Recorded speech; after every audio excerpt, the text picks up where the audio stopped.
Hey guys, you're going to have to forgive me on babysitting as well as looking after my own two children, so occasionally I'm going to get interrupted. I kind of guarantee it. But I need to get this reading and everything done, and believe it or not, it's kind of easy to get work done when your own kids are distracted by other kids. And I'm pretty sure they all get interrupted for requests for food, but that'll happen, so just bear with me, okay guys? Alright. So, what are we doing today? Well, now that we've had an introduction to Locke and we've read the stuff that he said before the actual readings that we're supposed to do, it's time now to get into the readings. I'm going to do this in two videos because I think it's too long to do things in one big hit. The first thing we're going to do is we're going to go through a mapping of Locke's arguments, and then from there we're going to go into the readings in the second video. So we look at a simplified outline, and then we try and then use that simplified outline to scaffold a deeper understanding of what Locke was saying when we actually read his writings, okay? So what's our overall goal today? Well, after mapping out a basic reading of Locke's extracts, we will read his extracts to gain a more exact understanding of his reasoning. Again, just explaining to you that basic reading of Locke's extracts will be the first video, and then the reading will be the second video, okay? And what are the small goals that we need to achieve in order to know that we've been successful? Well, we need to, first of all, get you guys into the process of visually mapping a simplified outline of Locke's arguments. Now remember, I am a big fan of process it before you write it, so pretty pleased with the cherry on top. Make sure that you take notes in a way that is comfortable to you. Make sure that you take lots of notes in your own words that capture your own understanding, and try and use non-linguistic representations. Once we've visually mapped out these extracts, we're then going to have to go to the reading. So we've got this kind of shallow understanding, but it gives us a lot of prior knowledge then to understand a deeper understanding of what it was that he was trying to conclude, okay? Then we're going to have to understand a key point. If you can understand this third success criteria at the end of both videos, then you know that you've achieved what you're supposed to achieve. So if we can understand how Locke argued that memory is the necessary and sufficient condition for self, or of self, which really self is just another synonym for personal identity. If you can kind of get what we mean by that at the end of both of these videos, then you have been successful, okay? Additionally to that, we need to then look at the objections that Locke has identified for his POI, which is principle of individuation for persons, which is basically this. This is his principle of individuation for person or personal identity or the self. Okay, so he actually has two objections to this, and we're going to see what it is. Okay. And then after that, we're going to look at how the way that we define principles of individuation, or more importantly, really, the way that we define self, is actually a key basis for a lot of legal reasoning, because it points us to legal and ethical reasoning, I should say, because it points us to moral and ethical. It makes us think about moral and ethical culpability given that particular definition. All right, so let's put this on pause. Right, I should have told you that what I expect you to do is, once I put it on pause, pretty please with the chair on top, make sure that you go through and you basically give yourself a understanding score for each of these success criteria. It's not important to write these out, it's important to make sure that you interact with them. Okay? Thank you. Cheers. Okay, now as I mentioned before, this success criteria really does outline the principle of individuation that Locke uses to individuate a person. Okay, so last video we looked at individuation of a substance, and then we looked at individuation of a living organism, and then we looked at individuation of a person, and we pointed out that even though we are those three things, we have personhood, and that's the real principle that we need to explore. All right. So he basically argues that it's memory that provides us with the necessary and sufficient condition to understand what the self is, or what personal identity is.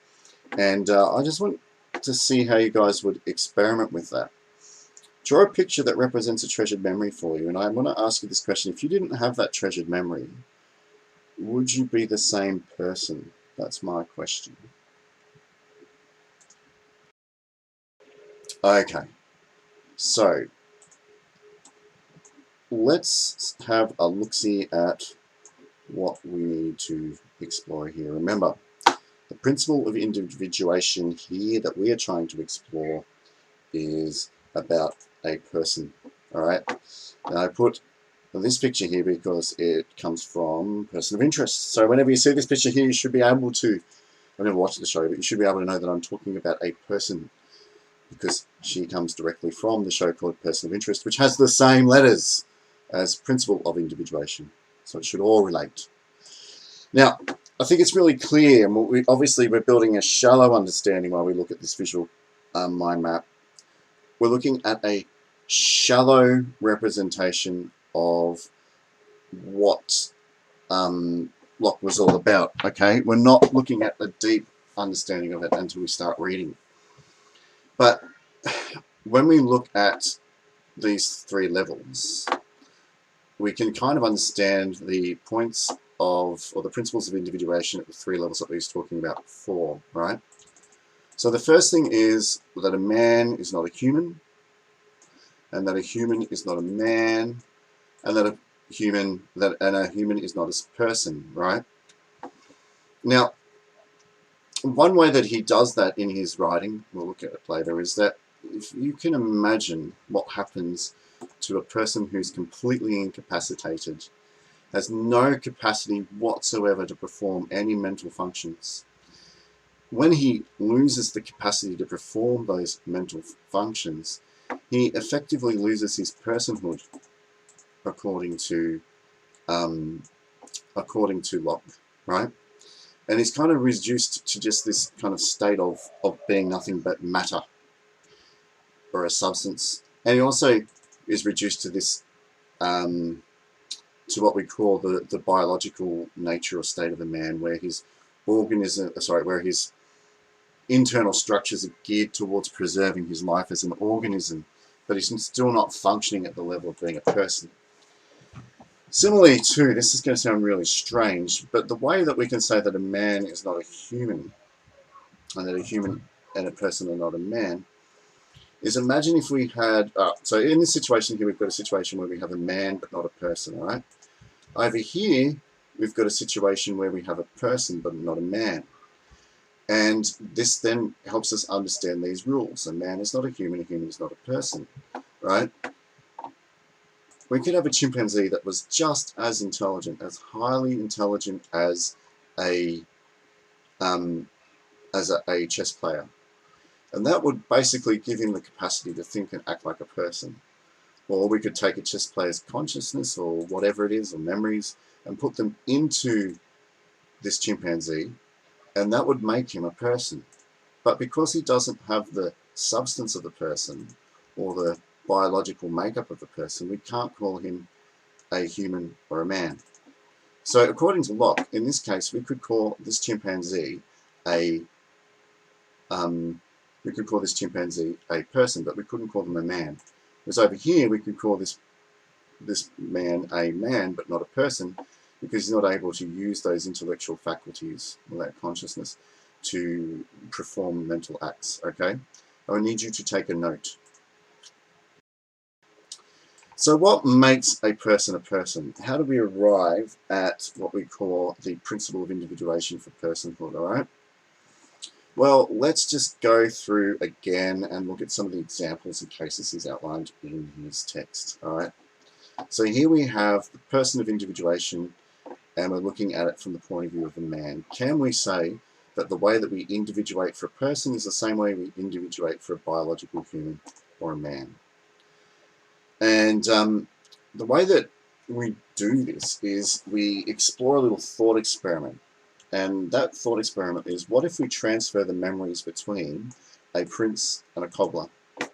If I take all of Prince William's memories and understanding of the world and I transfer them into the cobbler's, and vice versa, I take all of his memories and transfer them into him, when they wake up, are they going to be the same person that the body determines? I.e., if the cobbler wakes up in the prince's body, but still has the memories of the cobbler, doesn't that therefore mean that he still is the cobbler, not what the body has determined that he is? All right? So let's go over this again, in case you didn't understand what I was saying. If the cobbler wakes up in the body of the prince, most of us would still argue that he is still the cobbler. He just inhabits the different body, okay? And this means that if you agree with that overall conclusion, as Locke does, this means that continuity of physical form or continuity of biology and biological development is not the way that we individuate between persons. It is the way that we individuate between humans, but not the way we individuate between persons. I need you to take a note. Okay, so from this then we ask another question, okay, well, what if it's not same body theory, if we can't use same body theory to individuate between a person, remember, which is different from the biological human, which he refers to as man, and is different to what he calls the substance, which is basically the crude matter that, or the composition that a person's made out of. Perhaps then it exists in another substance, a substance that is separate from the material world. This is really hard for us to understand as scientific thinkers, because we basically think the only substance that could exist is material. But it would be quite easy to understand that before science had become really prolific, most people would argue that the soul would exist in a separate substance, a substance that doesn't exist in the material world. And it could have 3D form, but it's just not in the material world.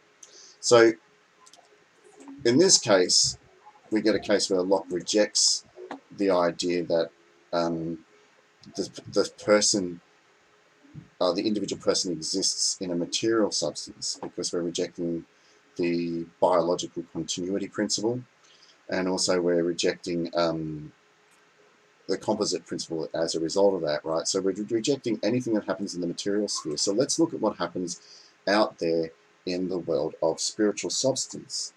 So does same soul theory allow us to think about how an individual exists, or an individual is made as an individual, right? And this relates directly to what Descartes was arguing when he was talking about a person being a thinking thing. Remember, he's saying the thinking thing exists in a spiritual substance which is separate from the material world. And really, that's what Locke is referring to when he develops this argument. And he's also borrowing a lot from Fido, because he's trying to explore this nature of the soul as something kind of being almost like an ideal form. It's got a permanency to it, right? Permanent existence that exists throughout many periods of time. Now, I don't expect you to remember this, but Locke's answer to this question is that the soul has within it the nous, and the nous can be considered the part of the soul that has the capacity to perform reason and intellect. Now, he argues that if we transfer the nous in between different bodies, different souls, so it's confusing in a while. So if we transfer the nous, which is the reasoning, thinking part of the soul, into other souls, right, what would happen is basically we would be performing actions that occur, well, just like they do when the body, when the mind transfers across different bodies. So let's look at it this way.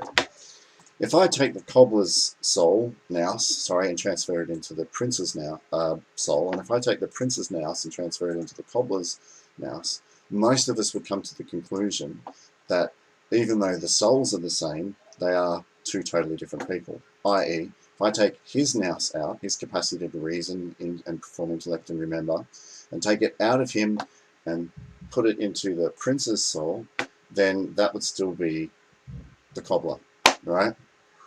Which means that if we ever try and transfer the self across different substances, you know, we don't really find the point of individuation in that substance. All right? I.e., I take the nous out of this spiritual substance here, which is the soul of the cobbler, I put it into this spiritual substance, which is the soul of the prince, most would argue that this prince then becomes the cobbler. So therefore, what he concludes is that what makes the self cannot actually be substances or any continuity across different substances. I need you to take a note. Here I just want to go through the biological component here. Most people would, he would argue that if you looked at a body, if you looked at the body, not the man as a biological human structured to maintain a biological continuity, yeah.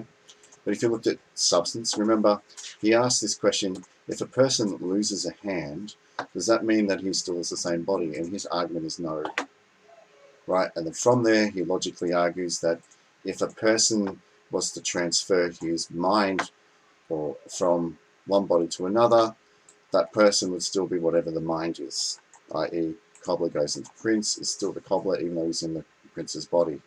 So therefore we reject the idea of the biological continuity being the point of individuation. So where does it come from?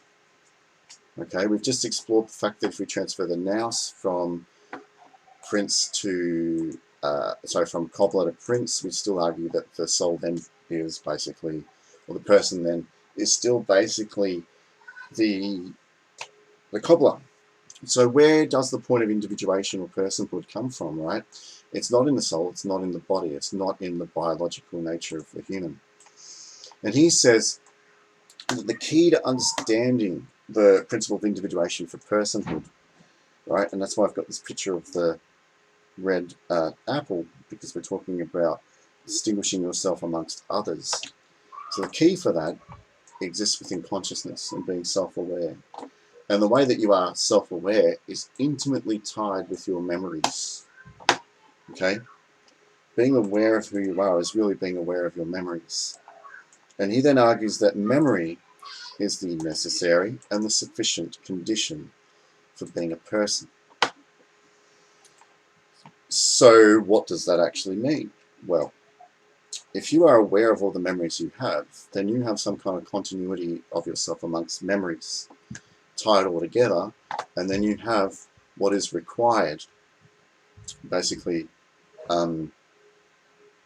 required to understand yourself, and you have enough of what is required to understand yourself. Or more important, if you think about memory, you have what is required to understand how to individuate a person, and you have enough of what is required to individuate a person.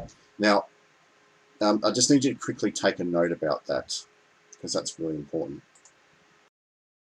Okay, so remember, amongst your notes, make sure that you have lots of visual representations of key concepts, because they give you different roads into understanding and memory when you need it. Just remember this classic principle of memory. Passive recall is less effective than active retrieval. So if you give yourself triggers, lots of different triggers for being able to understand content, it comes back to you very quickly, okay? And as I'm going through these pictures are acting as nothing but triggers for the overall concepts for me. And you can see how I'm doing it as a person, all right? Now, the reason why I put in brackets a kind of another way of defining required versus enough, or necessary versus sufficient, is that let's think about a legal situation. If I say a person has to be over 18 in order to drive, we know that that's what we call a necessary condition of being able to drive. It's necessary because it's required, but it's not the only condition that is required to drive. You must demonstrate that you're of sound mind. You must demonstrate that you have the visual acuity to do it. You must demonstrate a raft of other things.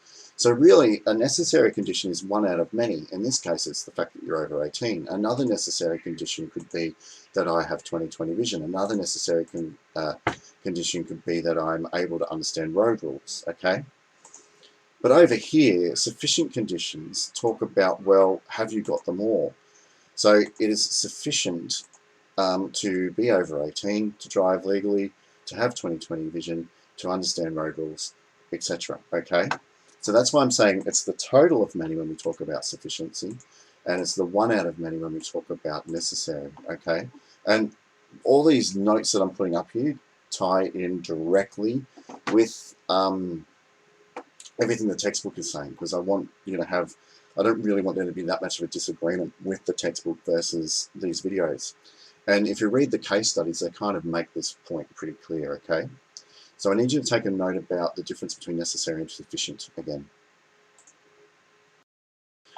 All right, so what we can logically conclude from all of this reasoning and thinking about the principle of individuation for a person is that if you are a person, right, person X is exactly the same as person Y if the memories of person X are exactly the same as the memories of person Y. Okay? That is exactly what this is the principle of individuation for persons. Okay? All right? You need to take a note. Now, Locke is pretty bright. He goes along and he says, okay, well, you know, based on this, I can see two logical objections to my theory where people would just assume that's an absurd definition. The first one would be, what if I lose the memory? Okay, so here's my objections. And I'll actually bring this bit over here for the node. All right, so the first one is, well, what if I lose memories? Am I the same person? And you know what? Actually, if you think about a clone, and imagine some of these other Mr. Smiths here, they lose memories or they have different memories, all of a sudden they become different people.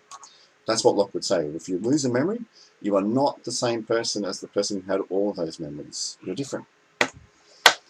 He then goes on to say, okay, well, other people say, well, this is clear, but what about a person who's drunk? What a person who's not completely self-aware of all those memories and his sense of self? We go, yep, that's clearly the case. The drunken person should not be judged by the same conditions as the person who's not drunk because he doesn't have the same degree of self-awareness. All right.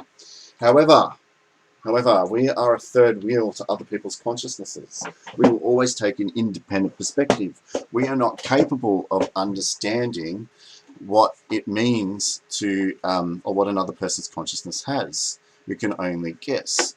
And because of this lack of knowledge, we must always treat the drunken person, or the person who's lost the memory, as exactly the same person for legal and ethical reasons. And that's basically how he counters those objections. So I need you to take a note. All right, so that's pretty much a brief scaffolded explanation of what he's going to argue. I need to go through the readings with you right now. So that'll be on a different video. When I come back to the video, I'll just recap on what the goals were. And I really would appreciate it if you went away and you just had a break. I would love it. So can you do that for me, please? Just go, have a break, have a cup of tea, go watch your favourite telly, and then come back to taking notes and thinking about what we just said in this really simplified kind of skeletal version of the readings. All right? Cheers.